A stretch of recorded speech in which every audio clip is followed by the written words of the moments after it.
Último tema, producción de videojuegos, documentación y documento de bajo nivel y prototipado. Ustedes ya conocen lo que es un documento de concepto y un documento de alto nivel, que lo hicieron en el último laboratorio, ¿cierto?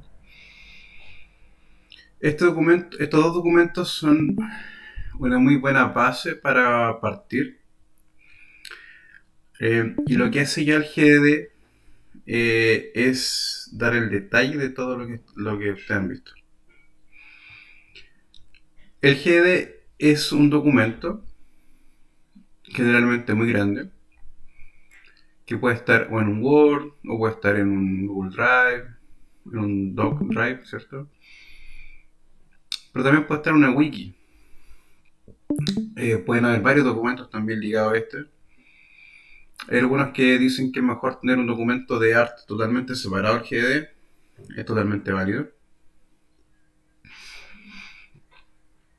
Lo que quiero que entiendan es que ustedes pueden hacer el documento como ustedes quieran. Ya, no es que haya una pauta de cómo hacer un GD. Ya si hay varias plantillas que te van diciendo más o menos lo que el juego mínimamente debería tener, pero este documento lo arman ustedes. Va a depender de las personas que estén trabajando en él, va a depender del proyecto, va a depender también del tiempo que tengan para hacerlo.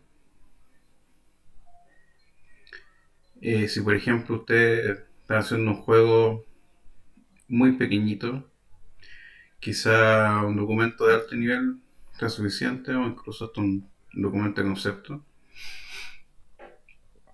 Pero entienden que cada vez se va a complejizar más el juego, o si el juego se complejiza más, es necesario aprender un GD. Ahora, el GD tampoco es una Biblia, no es que sea como un diccionario, que ustedes tengan que ver todo lo que está allá. Es más importante la comunicación del equipo de trabajo, que ocupen herramientas como Trello, como Hack and Plan, como esta misma Discord, donde ustedes pueden organizarse. Lo que hablamos del kickoff, ¿cierto? Que eran las primeras ideas, tener reuniones de ese estilo. Ver también lo que significa la metodología de trabajo, por ejemplo Scrum. Lo que hace Scrum básicamente es tener reuniones diarias, tener split, que son un conjunto de tareas que, que son como mini hitos que se tienen que ir cumpliendo cada cierto tiempo. Ojalá es que siempre haya un productor dentro de su equipo o alguien que lleve ese rol, porque en equipos chicos sobre todo hay varios roles, pero verdaderamente lo hace una sola persona. Y el GD que sea como un documento donde ya, cuando ya nadie entienda lo que hay que hacer, quede plasmado ahí. O también pasa que alguien crea el juego y después se va de la empresa o del desarrollo y nadie entiende lo que se quería plasmar. Entonces el GD también sirve para eso. Va muy de la mano también pero va de la mano con toda la herramienta, también con el control de versiones, ¿ya? Mientras mejor sea el game design document, mejor. Es decir, mientras más detallado esté, mejor. Pero lo más importante es la comunicación, que se entienda bien todo. Eh, bueno, ustedes ya conocen ya lo que significa el GD, el Game Design Document o documento de diseño de juego. Acá dice es un documento que crea como definición. Es un documento que crea el Game Designer para crear el juego, donde se apoya el desarrollo del juego y se plasman todas las ideas y la intención de ser una pauta para desarrollar el videojuego. Es un plano de tu videojuego. Eso es como una definición más estricta. Y no solamente la idea, sino que también las mecánicas, cómo interaccionan, el modelo de negocio, los inputs, todo. ¿Ya? Y generalmente va después del documento de alto nivel, como dice acá abajo. pero siempre parten con un concepto, un documento de alto nivel y el GD. El GD tampoco tiene que ser un documento que se haga al principio del proyecto, o sea, entero, a eso me refiero. Tiene que estar, sí, en la parte de preproducción, pero este documento puede ir variando. Lo importante es que sí definan ciertos aspectos que van a ser aspectos que no se van a modificar en todo el juego. Como les dije en algún momento, si van a hacer un juego de auto, de carrera de autos, que no se transforme en un FPS después, con el documento de concepto. ¿Ya? Y esto va variando, de repente mecánicas que no funcionan, mecánicas que se van a meter nuevamente. Ya, aquí les voy a dar algunas de las pautas que son las más importantes, pero como les digo, ustedes pueden hacer prácticamente lo que quieran con el GD. Pueden incorporar mucha más información o estos aspectos que yo digo que son los más relevantes, los más importantes. Tienen que ir, sí, pero va a depender de ustedes el nivel de detalle que le van a poner, ¿ya? Pero es un documento muy importante, que quede claro eso. Pero como les digo, muy importante la comunicación diaria del equipo de desarrollo. Si no hay comunicación diaria, no hay nada que hacer, ¿no? Entonces, generalmente uno explica el concepto del juego, de qué se trata, ¿cierto? Una descripción breve de la historia de los personajes, que también vimos algunas cosas en las clases de narrativa. El propósito del juego, para qué lo hicimos, cuál es nuestro público objetivo y cuáles son las plataformas donde se va a jugar. ¿Ya? En general acá uno puede soñar un poco, puede ponerle PC PC y consola, ¿cierto? Pero cuando uno define después qué va a hacer, puede definir el alcance, que esto también quiero que quede bien claro porque después lo van a ocupar en taller, en programación y en sus tesis. Y tengo 4 alumnos que están haciendo sus tesis conmigo y el tema del alcance es fundamental. El alcance se refiere a, ok, este es el proyecto, pero ¿qué voy a hacer yo? Puede ser solamente una parte, puede ser un par de niveles. Ese es el alcance, cuánto yo voy a construir. ¿Ya? Entonces podrían colocar que este juego está pensado para que sea PC y consola, pero mi alcance del desarrollo que voy a hacer ahora va a ser para PC. ¿Ya? Y después hay que colocarle, dependiendo de cómo nos vaya o dependiendo del publisher, ahí puede portarlo porque el port igual no es tan fácil. ¿Ya? Entonces el trasfondo. El trasfondo tiene que ser más que nada un poco más detallada lo que es la historia y la trama. Hablar más de los personajes, de quiénes son, cómo se llaman, qué hacen, que también fue algo que Kate también le estuvo, le estuvo hablando. Ella también hizo la tesis conmigo y definió bien lo que son los personajes, ¿cierto? Eh, Quiso poner esta imagen porque la historia y la trama no tienen que ser tan compleja también. Si bien hay algunos juegos que no tienen trama o son muy nada, es importante que haya una y que se explique de cierta forma. En este caso de Angry Birds, que es un juego que se hizo hace varios años, la trama era súper simple. Llegaron unos cerdos, le quitaron los huevos y se los llevaron para comérselo y se enojaron. ¿Ya? Y sacaron álbum, películas, figuras, hicieron no sé cuántos juegos, como 10 de Angry Birds. Ya, bueno, también todo lo que tiene que ver con marketing también, que fue increíble todo lo que hicieron ellos para que Angry Birds sea la marca que hay ahora. Y también explicar que los que lo hicieron habían hecho como 50 juegos antes. Creo que este fue como el 56. Ya de puros fracasos, puros fracasos, puros fracasos. Hasta que le pegaron el palo al gato. Y es igual importante porque uno va prototipando, va probando, va haciendo, va mostrando. Si no funciona, bueno, veamos si podemos mejorarlo o cambiamos el foco y hacemos otro juego, ¿no? Ya, hasta que al final le salió. ¿ya? Pero es importante tener un concepto, un trasfondo de qué es lo que es el juego, de qué se trata, cuál es la historia, cuáles son los personajes, cuál es el entorno. Ya contar también una historia, es importante. La historia nos ayuda a conocer el objetivo del juego, o el objetivo principal. ¿Ya? Por ejemplo, acá hay un libro de la historia de Zelda, de Hyrule, donde te explican ahí lo que es toda la trama del juego, toda la historia, con detalle. No es necesario tampoco que ustedes en el GD coloquen toda la historia, sino que la historia más importante. Ya, imagino que este libro lo hicieron después del juego, cuando quisieron detallar mucho más lo que es. Pero nos da el concepto de lo que es la historia, de qué es la trama, por qué queremos jugar el juego, cuál es el objetivo que queremos conseguir. ¿Ya? Y eso hace que también nos pongamos más en el papel del personaje principal, que también es uno de los objetivos del diseño de videojuegos. Las características son importantes y pueden ser como la mecánica del juego. Y también saber cuáles son los elementos diferenciadores o elementos únicos que nosotros queremos conseguir.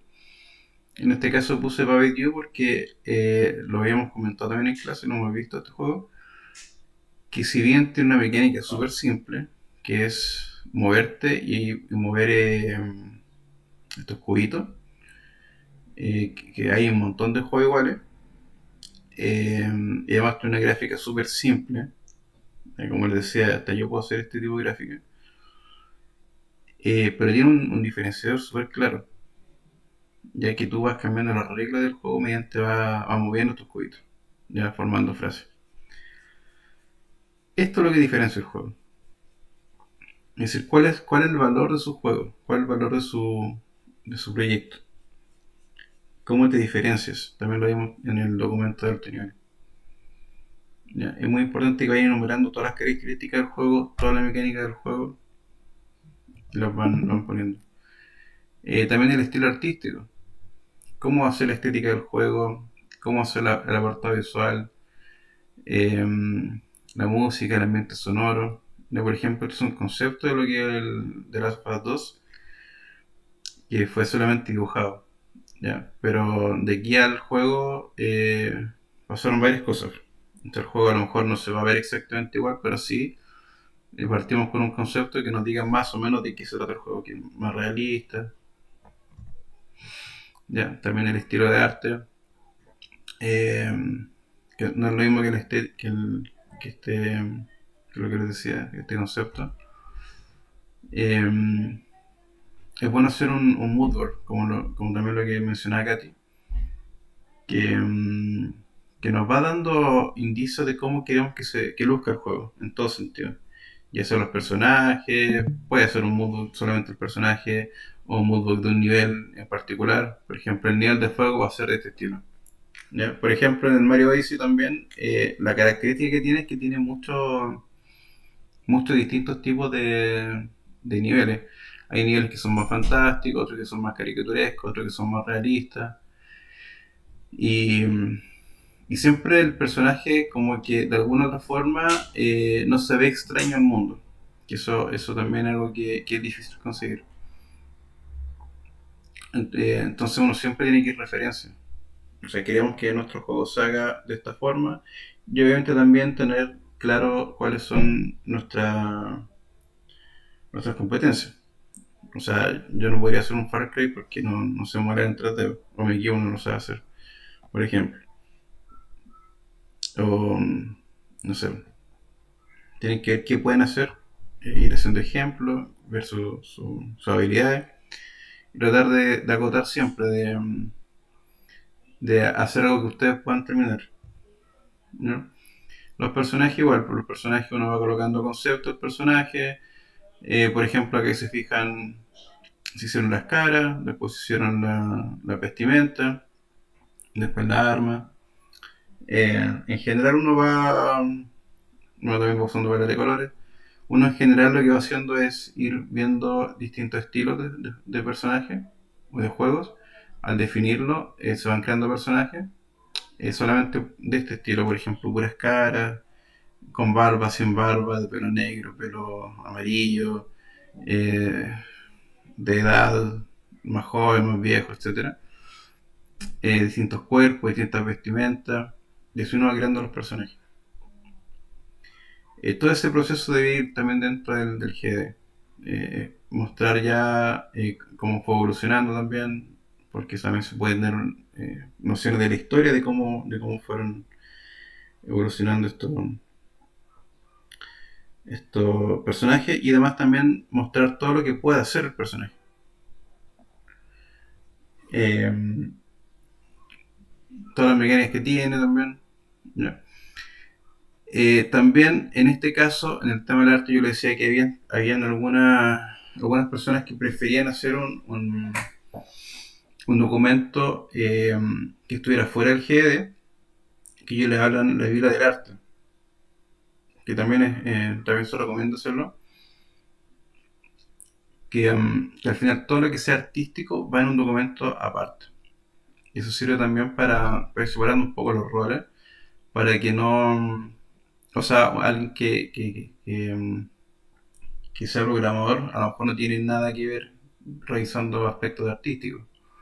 Entonces, en vez de tener un documento de 1000 hojas o de 1000 páginas, tenía uno de 500 y ya tenía es más fácil encontrar lo que tú estés buscando. Um, pero de alguna forma siempre tiene que estar involucrado dentro del GD. Es decir, el personaje, hablamos del personaje, de su mecánica, y después dice, para más detalles de la estética del personaje, puede ir a la Biblia de Arte, la página 35, ¿ya?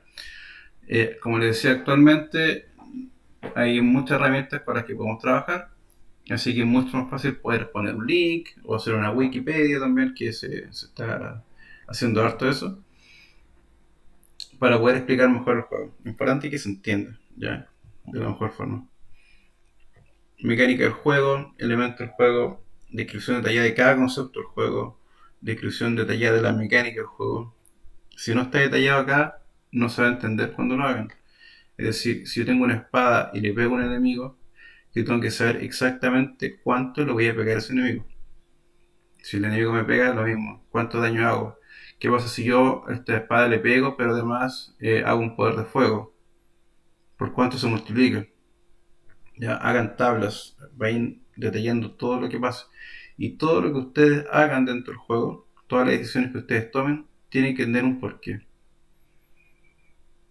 ¿Ya? Cualquier acción. Si no hay un porqué, queda como fuera de contexto. ¿Ya? Es importante. Y además, los programadores van a entender exactamente lo que tienen que hacer. ¿Ya? Si no saben exactamente el número que yo les estoy diciendo, coloquen un aproximado. ¿Por qué? Porque después, al final del juego, viene viene testing y viene balanceo. Que en el balanceo ya podéis aplicar bien y podéis ver cuál es el número que manda. Pero cuando lo programen, ustedes tienen que ir colocando variables que sean fáciles también de modificar para que otras personas puedan hacerlo, los mechanic designers, pueden ir cambiándolo. ¿Ya? Que fue una de las preguntas de la prueba también que le hice la prueba 1. También los controles. ¿Qué controles van a hacer? Ok, si lo vamos a tirar para todas las consolas, ok, con hacer un diagrama por cada control de consola. Si es con teclado, el teclado. Lo mismo. Dividir bien los niveles, las misiones primarias, secundarias. Lo que les decía adelante. Hagan una línea y especifiquen cuáles son los objetivos de cada nivel. Misiones primarias, secundarias. ¿Qué va a pasar en cada nivel? ¿Por qué estamos poniendo esto en este nivel? ¿Ya? Eso se agradece mucho porque mucho más fácil poder desarrollar un videojuego así. Y además los jugadores al final se dan cuenta de eso. O sea, se ve reflejado cuando no hay cuando no hay un diseño bien hecho, ¿no? También cuántos objetos van a haber, cuántas armas, hay power up, no hay, la jugabilidad también, cuál va a ser la intensidad del juego, lo que vimos recién, el pacing. Y todas esas cosas son importantes que se vayan detallando. También es importante el tema de la monetización. Si ustedes, por ejemplo, este juego lo hacen comercial, es decir, que quieren... Porque ahora aquí dos tipos de desarrolladores de videojuegos. Hay algunos que lo hacen por hobby, que no tienen nada de malo, y hay personas que quieren ganarse la vida con esto. Em, bueno, y ahí está un poco la diferencia de quien se cree desarrollador de videojuegos y quien realmente lo es, porque esto es una profesión. Y si tú quieres vivir de esto, trabajar de esto, tenéis que trabajar en juegos que pueden monetizar. Y esa es otra cosa que también es un tema muy aparte, que es también cómo monetizar tu juego. Pueden ser juegos de mesa, perdón, pueden ser juegos ¿cómo se llama? De móviles, pueden ser freemium, free to play, pueden ser pay to win, eh, pay to play, hay un montón de formas de monetización. Y tiene que quedar claro en este juego. Yo si por ejemplo voy a enseñarle este GDD, que también hay algunos publishers que lo piden y queremos venderle nuestro producto al publisher, lo más probable es que te vaya a preguntar cuál es tu sistema de monetización y cuánto tú quieres venderlo, porque generalmente los publishers igual saben más que uno de eso, ¿ya? Pero que ojalá encuentren un publisher que los pueda apoyar. Pero en general es importante ponerlo en el GD. ¿Ya? El publisher te va a pedir un demo del juego, no, por ahí te pide bueno, la presentación del juego, obviamente, la reunión, te va a pedir un demo del juego y te va a pedir un GD. ¿Ya? Darle producto y precio, decir que se va a vender dentro del juego, cuánto va a valer, etcétera. Ya, planificación también y costo. Eh, ¿Cuál es el equipo que va a trabajar con nosotros? ¿Cuáles son sus roles? Tener súper claro el tiempo de desarrollo, cuáles son nuestros costes asociados. También, por ejemplo, si quieren postular a capitales del Estado, ya sean de Corfo, de Cercotec, o sea, o de cultura también, lo más probable es que les piden esto. Tienen que saber si su producto es viable, tanto económicamente como de equipo. ¿No? Eh, un apartado también de interfaces, de cómo van a ir las interfaces puestas dentro del juego. Quizá en el diseño no coloquen tanto detalle como esto, pero sí wireframe de cómo deben ir, dónde van a estar, qué va a significar cada uno de los ítems. Bueno, usted igual tiene un ramo de interfaces, entonces lo importante es saber dónde colocar cada ítem, de cómo colocar los colores, etcétera.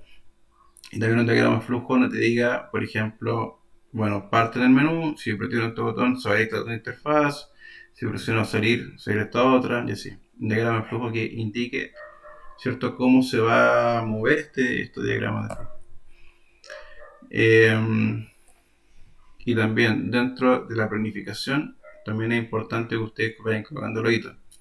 Es decir, necesito uno de esto y todo esto y otro de esto, y también decir, bueno, la semana 36 vamos a hacer el lanzamiento según lo planificado.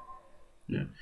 No siempre es necesario ponerle fecha, pero sí, o sea, fecha exacta, ¿ya? Pero sí colocarle como en la semana tanto. Yo generalmente prefiero hacerlo por semana. ¿Ya? Como comentarios generales, es importante. A ver, Nicolás dice: ¿cómo puedo aproximar el costo asociado a mi proyecto? Es una pregunta que tienen varios de ustedes, Nicolás. Eh, y no solamente por un proyecto, es como la pregunta: ¿cuánto cobro por hacer una tarea? La Katy igual les puede decir ahí que hemos trabajado en algunas cosas que ya le cuesta mucho, bueno, y varias también, le cuesta mucho saber cuánto cobrar por su trabajo. En general, Nicolás, para hacer videojuegos, y yo creo que algo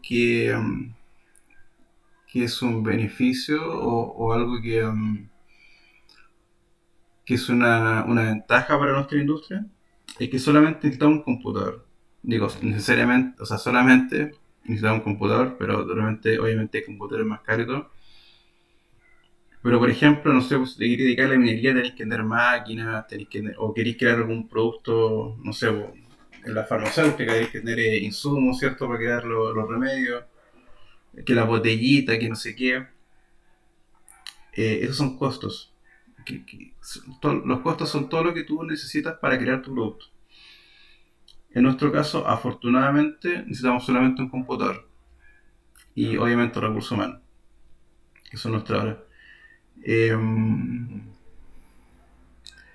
los costos generalmente uno, primero tienes que saber qué vas a hacer, cuáles son las tareas, que es parte de la planificación, y después tú a cada tarea que tú le des, tú le vas poniendo tiempo, es decir, cuánto me demoro en hacer tal tarea. ¿Ya? Y luego de ese, cuando tú tienes el tiempo, tienes las tareas, tienes el tiempo por cada una, tú le agregas un valor en horas. Por ejemplo, ustedes cuando salgan deberían estar cobrando, no sé, por decirte algo, 700, 800, 1 millón de pesos, ¿ya? Porque están saliendo. Como todavía no tienen título y no tienen experiencia, eh, no sé, por decirte algo, pueden cobrar 300, 400. Eso va a depender obviamente de lo que tengan que hacer. Por ejemplo, es algo muy fácil, pueden cobrar más barato. Y también del cliente, el cliente cuánto puede pagar eso, no le van a cobrar lo mismo a una señora, la señora de la esquina que quiere un software que una empresa gigante. ¿Ya? Y también la complejidad, si quieren algo en VR necesitáis comprarte un VR. En general es el tiempo por hora. Entonces tú, por ejemplo, dices, no sé, gano 500 lucas, por ejemplo, por decirte algo, mensual, que sería como mi precio. Y tú dices, ¿cuántas horas son al mes? Son 500 lucas. Creo que nos están viendo de pantalla, ¿cierto? Ujú. Ahí sí. Entonces tú dices, por ejemplo, gano, no sé, son 500 lucas, que podría ganar mensualmente.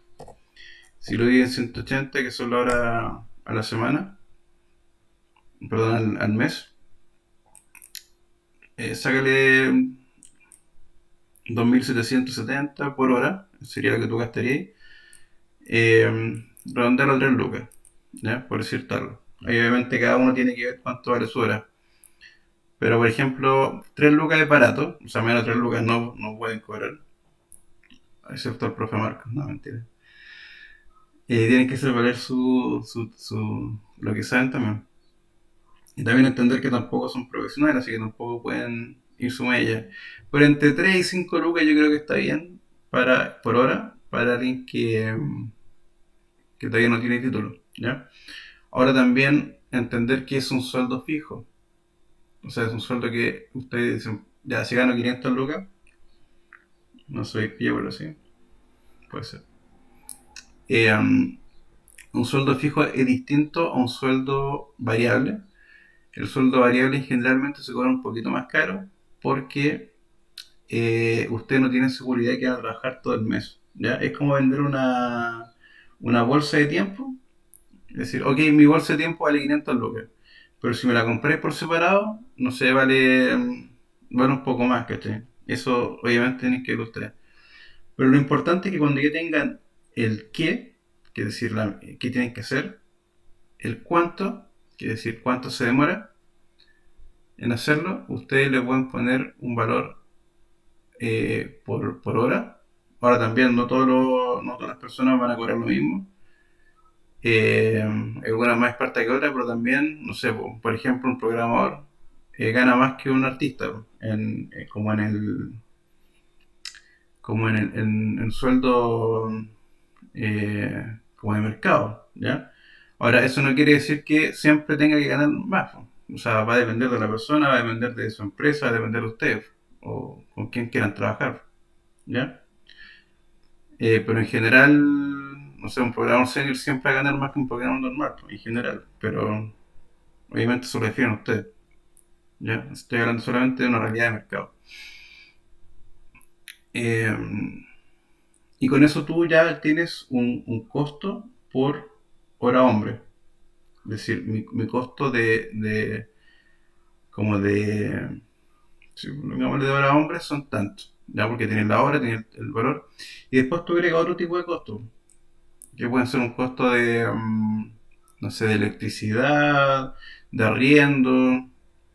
O sea, si hay un cliente que te pregunta, o sea, que te pide un proyecto, tienes que considerar esos costos. Porque aunque no sé, te lo pague tu mamá o tu papá, también son costos adquiridos. O sea, son costos que tienes que considerar. Y ya cuando tienes más o menos eso, que es la suma de los costos fijos, que se llaman, más los costos de mano de obra, de ahí tú tienes un valor aproximado de lo que significa el proyecto, ¿ya? Y de ahí tú, generalmente uno coloca, se moja el dedito y coloca ahí como al viento, ¿ya? Y uno más o menos va diciendo, bueno, este proyecto me conviene con este monto. Y eso también es muy como de la experiencia, ¿ya? Por ejemplo, yo digo, ya, según lo que yo calculo, este proyecto me sale en 5 millones de pesos. Pero tengo que estar contratando gente, tengo que tener tiempo para que no tengo, a lo mejor. O no, ese cliente es un cacho, no. ¿Cachai? No sé. Yo dice, bueno, si me paga 7 millones, lo hago. ¿Cachai? Y subo 2 millones. ¿Ya? Pero también tú dices, bueno, si no me sale, prefiero que no. O que diga, no, necesito plata, ya, 4 millones. ¿Cachai? O no, que el tío quiere que le haga la cuestión y la mamá te dijo que lo hiciera, ya, 3 millones al tío, ¿cachai? Pero ojo que también, pues, no puedes ir para atrás. Entonces, tenés que conocer tus costos mínimos, ¿ya? Pero bueno, me fui un poquito en la cháchara, pero hay varias formas de verlo, pero en general es eso. Ya ver tus costos. Y también lo otro, porque tú tienes una empresa, también tenés que tener rentabilidad. Entonces, por ejemplo, yo digo, ya, si yo no vendo más de un 30% no me conviene el proyecto. ¿Ya? Es decir, si ahí me salen 5 millones y yo no lo vendo en 8 no me conviene, pues, prefiero no hacerlo. ¿Cachai? Porque tu empresa igual tiene que surgir, a lo mejor tienes que contratar más gente, o no sé, pues el hecho de contratar a alguien para un proyecto por un mes no te conviene. ¿Cachai? Entonces ahí uno va como viendo. Y eso es solamente toda la experiencia. ¿Ya? Espero haberte contestado la pregunta, Nicolás. Bueno, siempre importante que el documento esté bien escrito y sea preciso. O sea, no nos alarguemos con, no, lo que pasa es que la cuestión de la Nicolás. Después, si tenía algún tema puntual, Nicolás, o cualquiera, así como profe, ¿sabe saber cuánto cobrar por este proyecto y me puede revisar la cotización? Yo no tengo ningún problema. Me la manda, no sé, hablamos por interno, no tengo ningún problema con ayudarlos con eso. Es importante que cobren lo que es lo justo, ya lo que ustedes valen, y también que sea un monto para que los puedan contratar. No, tampoco se hagan con decir, no, yo hago 15 millones de pesos mensuales, o sea, no te va a contratar nadie. ¿Ya? Bueno, tiene que estar bien escrito y preciso porque como va a ser mucha documentación, tiene que ser esto hace esto hace esto otro. ¿Ya? Que se pueda comunicar de la mejor forma posible con el resto del equipo. Que sea claro, ¿cierto? Que, como decías, tú al leer lo vas a entender, pero siempre apoyado de una instrucción o una reunión, perdón, anterior. Ya chiquillos, vamos a ver las mecánicas, estas son las mecánicas, esto va a ser esto, y va a quedar plasmado en el documento de diseño. ¿ya? Si a alguien se le olvida o no se acuerda cómo era la cosa, puede ir al documento de diseño. Se fijan, es como la idea, es como que sea un- como un diccionario. Hoy no conozco esta palabra, lo voy a buscar. ¿Cuál es? Ya, pero la mayoría me la sé. O lo leí y tú dices, hoy no me quedó claro. Podemos hacer una reunión para ver otra vez la mecánica que no me quedó claro y en el GD tampoco me quedan claro. Es válido, pero gastéis tiempo de todos. ¿Ya? Por lo tanto, lo importante es que se haga algo y se coloque ahí en el GD. ¿Ya? Si algo que no aparece, alguien puede suponer lo que quiera. Eso es importante. Es decir, tiene que estar todo ahí. Si por ejemplo dicen, mecánica uno 2 y 3 y la cuarta no aparece, el programador puede decir, a ver, yo creo que si lo hicieron las tres primeras, le hicieron así, la cuarta era ser parecía. ¿Ya? Si no se pregunta, si no está escrita, pueden entender lo que quieren. Imagínense la dificultad que tenemos idiomática o de comprensión de nuestro mismo idioma, que de repente estamos al lado y no nos entendemos. Yo por eso pongo la cámara porque a veces hago gestos que me ayudan a poder explicarme. ¿Ya? Para que sepan, el 70% de las cosas que nosotros decimos son gestos. Ya solamente el 30% viene de la comunicación verbal. Y también por eso es importante hablar en persona o hablar por, por Discord o mirarse a las caras, porque causáis confianza, porque no hay malentendido o hay menos riesgo de malentendido. Ya de repente uno escribe algo por WhatsApp, no sé, y te entiende cualquier cosa. Como, oye, no dice eso, léelo bien. Entonces, me ha pasado, por eso les digo. Eh, y escríbalo para otros, no para sí mismo, que sean frases simples, que no hayan chilenismo, por ejemplo, coloquialismo. Me pasa ahora, por ejemplo, en el máster que tengo compañeros de varios países y nos reímos harto de eso, pues, de, de las cosas que no se entienden, o los profes igual pues dicen, no digan esas cosas.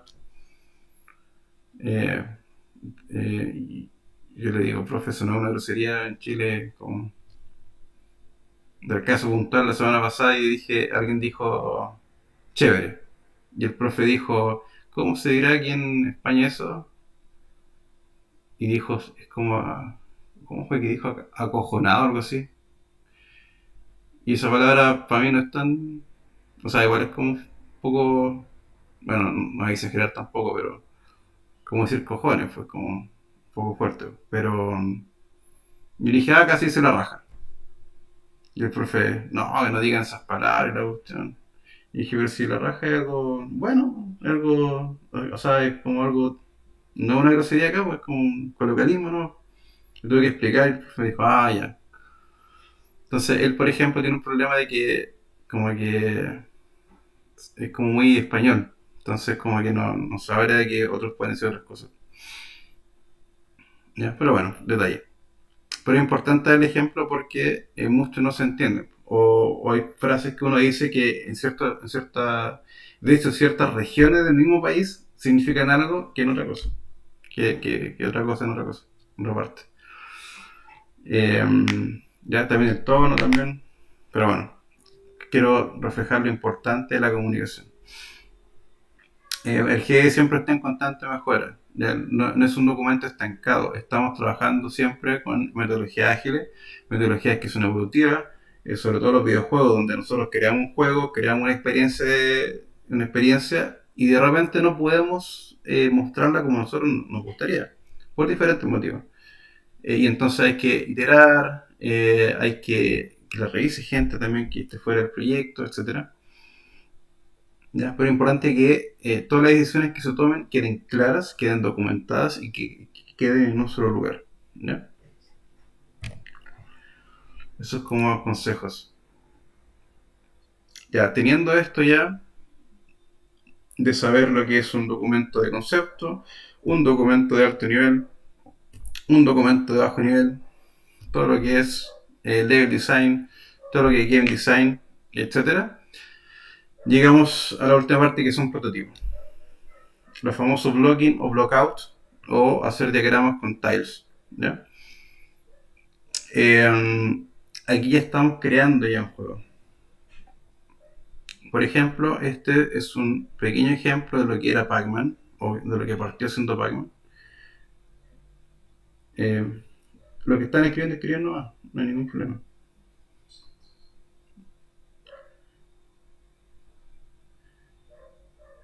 Es como una medida de potencia. Ah, no soy espías por ahora. Sí. Y llega a 220,82 watts. Claro. Y eso lo pueden transformar después en electricidad y cobrar electricidad. Algunos trabajan por pizza. Yo creo que es mejor que trabajar por su IP. Eh, entonces, ¿cómo creamos prototipos? Este es un prototipo de... Es súper simple, fíjense, pero se entiende claramente lo que quiere hacer el Pac-Man. Entonces alguien dijo, mira, se me ocurrió una idea. Lo dibujó, le puso papelito y dijo, mira, podemos comer esto sin que los fantasmas nos pesquen y nos comemos una frutita. ¿Ya? Entonces vamos a ver dos videos. Ah, bueno. Hay una herramienta que se llama literalmente Tiles, que sirve para construir juegos en 2D. Yo lo ocupo con Unity. Nos dan un montón de tiles y uno va armando la escena. De hecho, este fue un trabajo que hice también para el máster, donde un personaje tiene que ir de un punto que es este, de A a B, que sería este, y está bloqueado el camino por diferentes circunstancias. Por ejemplo, el personaje no puede saltar más de, o no puede avanzar más de 4 cuadros, por lo tanto, para acá no puede avanzar. Y lo que tiene que hacer es sacar primero un dash. ¿Ya? Es un poco le copié un poco a lo que es Fallout Knight, donde justamente te restringen acceso a ciertos lugares porque no puedes llegar por algún motivo. ¿Ya? Entonces lo que hago es, si te vas para acá, no puedes hacer nada, después sigue acá, llega este jefe y te da el dash. ¿Ya? Y con eso puedes desbloquear el resto del mapa.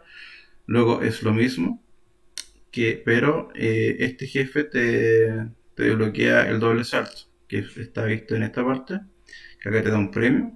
Estos son como oro. Y acá también te permite tener el juego. Si tú no te comes o no derrotas a este jefe, tú no puedes tener el juego. ¿Ya? Y aquí esto es pura paciencia, colocando tiles. Uno va marcando el tiles, lo va poniendo. De hecho, se los puedo mostrar para que lo conozcan. Se llama Tilet, perdón, no Tiles. Tilet. Ah, Tilet.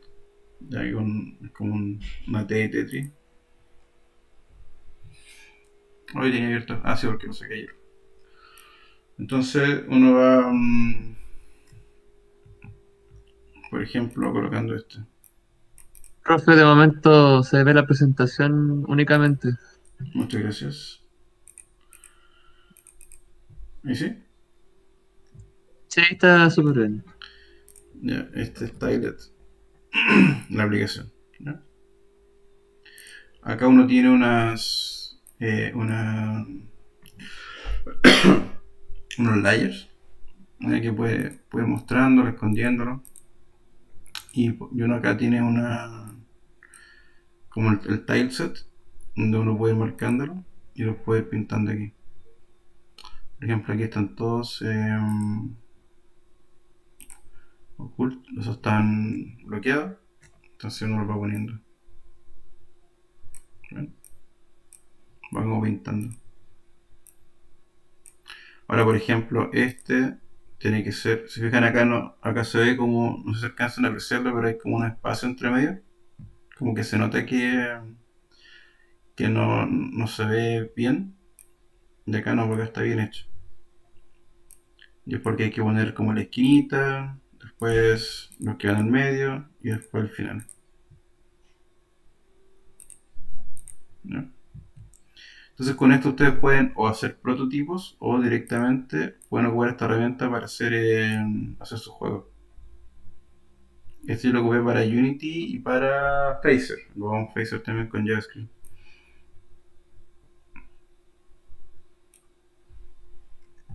¿No? Con Unreal nunca he hecho algo 2D, así que no tengo idea si funciona. Pero puede ser. Porque esto al final te lo transforma en un JSON.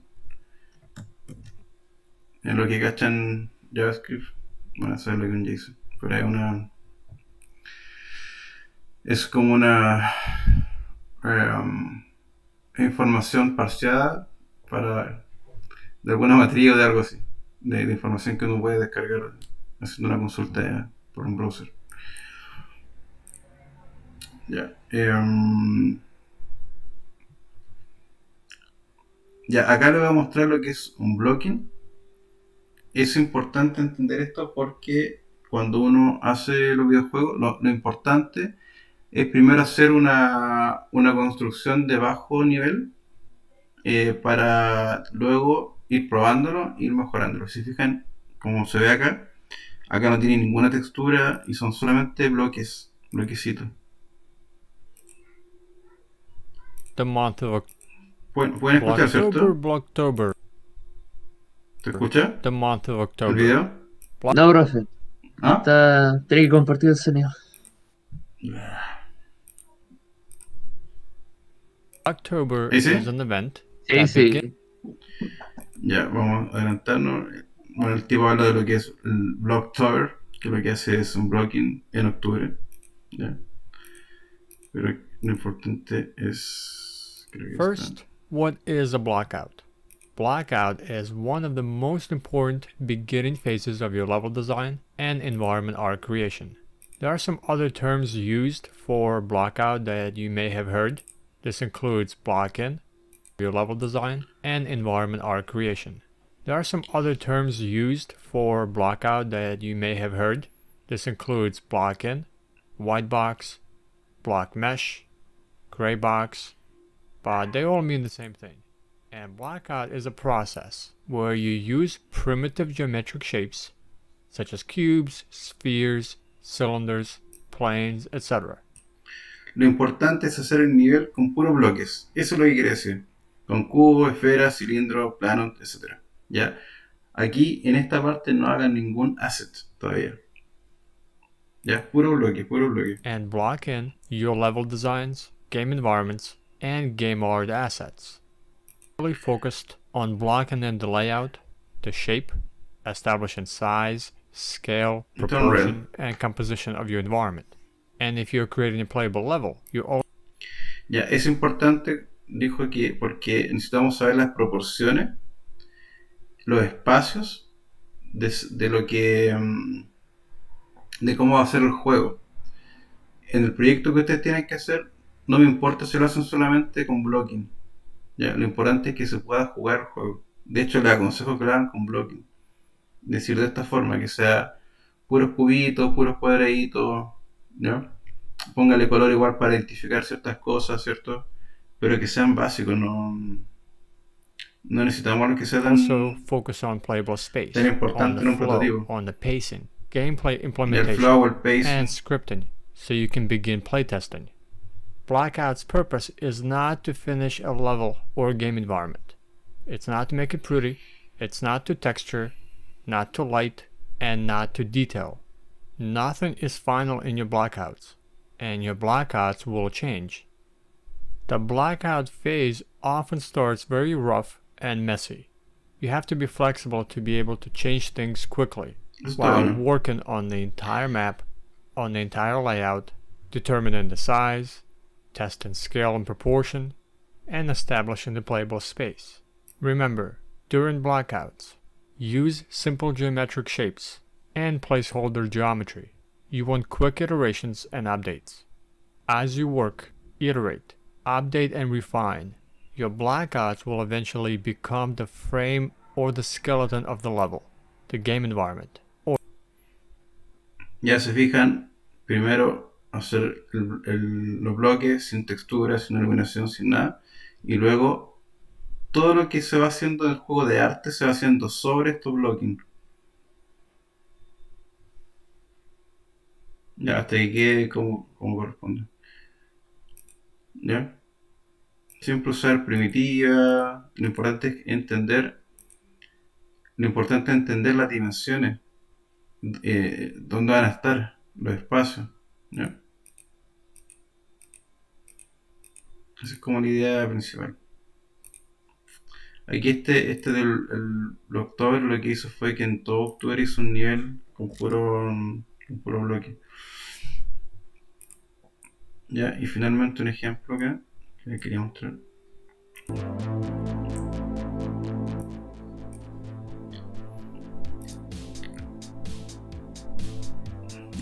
Está rápido.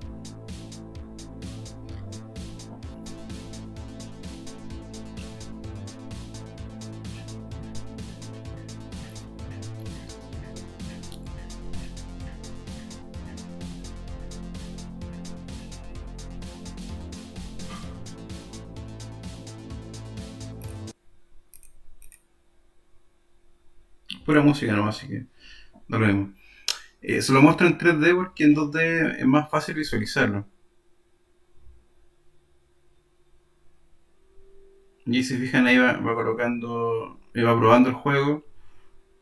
Pasa mucho, mucho, mucho que de repente uno hace un nivel, coloca el personaje y las proporciones, el personaje se ve enano o se ve gigante. Entonces, mientras antes puedan poner el personaje en escena, mejor. También, cuando creen asset, les recomiendo que coloquen alguna figura que sea estándar, o sea, de una unidad. Por ejemplo, este cubo puede ser una unidad y yo digo, ya mi personaje mide 2 unidades, por lo tanto el personaje, el enemigo, mide 3 unidades y así, para tener una referencia. O sea, pasa en empresas grandes. Por ejemplo, los chicos de Steam cuando hicieron el Xenoblade 2 creo que fue, se encontraron con un montón de problemas por lo mismo, porque no habían hecho bien las dimensiones. Entonces mucho blocking, mucho eh, que se vea así primero. ¿Ya? Si fijan, después le están poniendo color, de hecho voy a ocupar este mismo bloque para hacer el nivel. Después ustedes pueden reemplazarlo por assets. Yo por ejemplo ahí, haciendo que sea más bonito, voy eliminando el... Voy a adelantarlo un poco por... Ah, bueno, está en YouTube. Pero se entiende, ¿verdad? Aquí él diseñó dentro del mismo motor, pero ustedes pueden reemplazar toda esta parte por un asset que hagan en Maya o cualquier parte en 3D. Bueno, esto lo van a ver después en los cursos que vienen.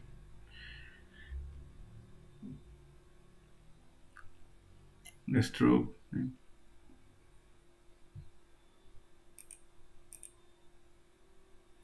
Ya, pero si fijan, hizo todo en base a lo que es el blocking al principio. Si se dio cuenta que la muralla está muy gruesa, la disminuyó, hizo más flaca. Se fijan, la está poniendo textura. Por eso ya cuando ya el juego ya funciona, cuando ya lo probaron. ¿Ya? Todo eso son adornos, ¿no? Tanto siempre cuando hagan niveles, háganlo lo más simple posible. Son prototipos. De hecho, si vieron la película de Indie Game The Movie, eh, se muestra el blogging que hicieron con Bright. Que tú lo mirás y decís, este juego no tiene ningún brillo porque eran, eh, eran personajes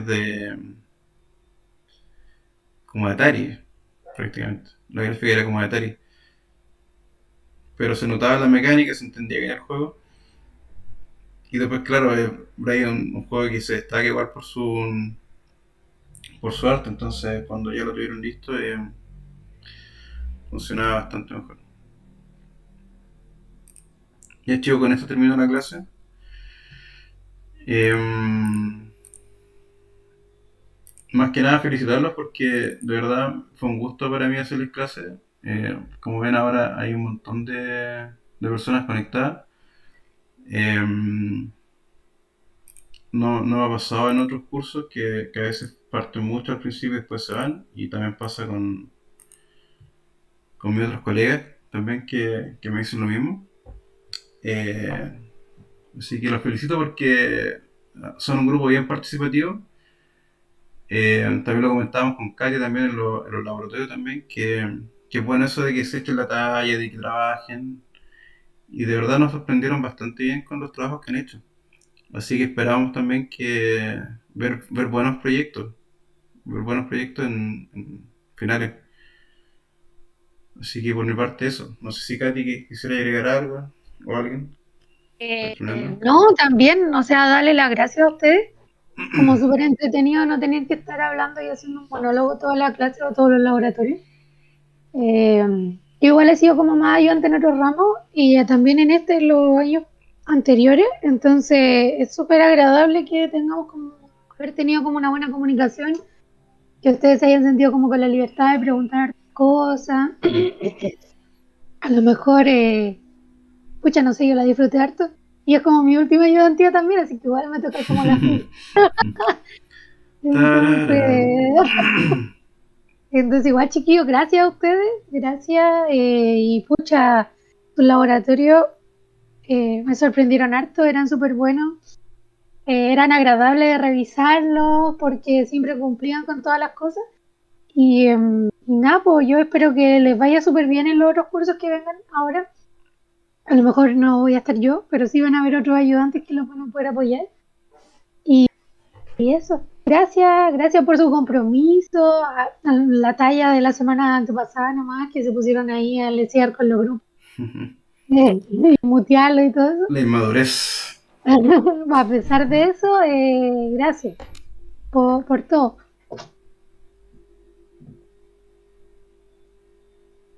No sé si alguien quiere hablar algo.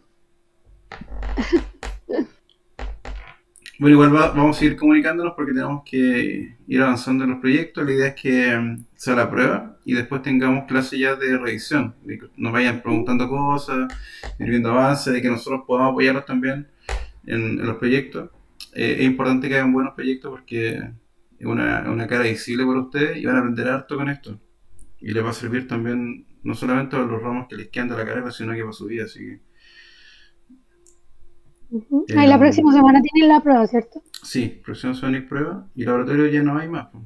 No, pues ya no hay más. La Ya próxima no semana, o pueden traer. sea, esta semana ya van a estar las notas.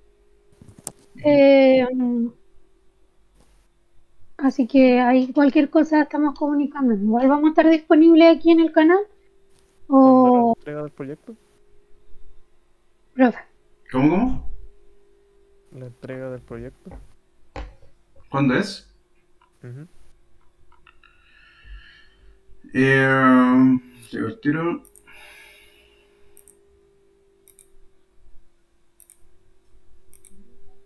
No recuerdo si aquí la habíamos cambiado. había puesto una fecha en lo de los laboratorios.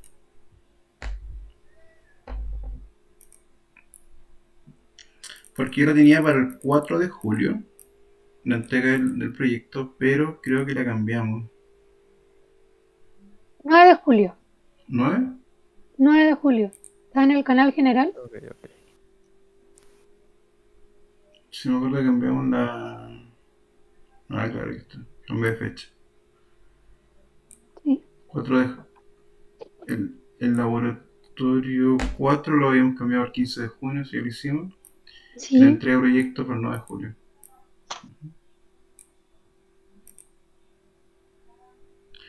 Para el día viernes. Ujú. Sí, y la recuperativa es 6 de julio y la opcional el 13 de julio. La recuperativa es antes de la entrega del proyecto. Sí, ya, es antes. Ya. Da lo mismo porque tienen que... es recuperativa, pues tienen que recuperar De una una prueba, prueba, lo ¿no? hicieron, claro. La opcional sí tienen que estar todas las notas puestas. Claro. Ujú. Entonces ahí tenemos del 9 al 3, bueno, al 12, para dar las notas. Todas las notas ya para que sepan quién tiene que dar la opcional, ¿no? Ujú. Ya. Sí, sí, entiendo. Y esta semana les voy a tratar de tener las notas del laboratorio. No, Y Cristian agradece ahí a los dos que también que le dijo que le había gustado la clase. Las clases. en el Esta, chat. Este ramo yo lo he dado un par de veces antes y siempre he intentado también mejorarlo. Con el máster que estoy haciendo he aprendido hartas cosas, así que he tratado de plasmarlo lo más posible acá. Así que a mí por lo menos me gustó harto más que la vez pasada, no solamente por la planificación, sino que por el grupo.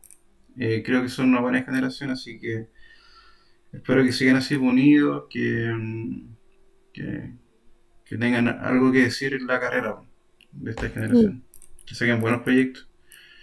Ya tiene la vara bien alta con sus compañeros predecesores, pero siempre se puede mejorar.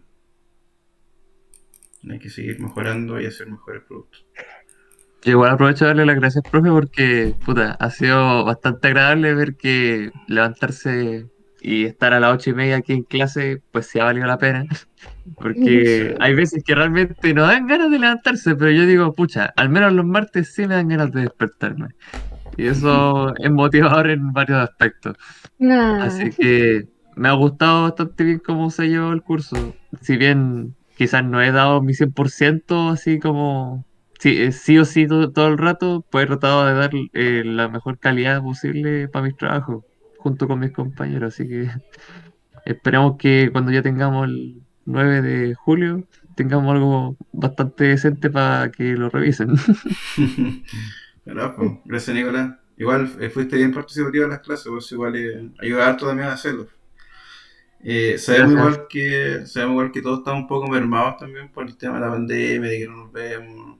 Es más difícil igual hacer las clases e ir a clases también. Sí, Así que igual se agradece por eso. Ya chicos, los dejo porque son las 12 y tienen que ir a clases. Un gusto, claro. como les digo, que estén muy bien y espero que Chao, tengan un chiquillos. buen final de semestre. Así que ahí nos estamos viendo. Muchas gracias. Que estén bien, Gracias. Chao, chao. Que chao. tengan Chao, profe, que buena sigan. tarde. Chao, Igualmente, chao. chao, cuídense.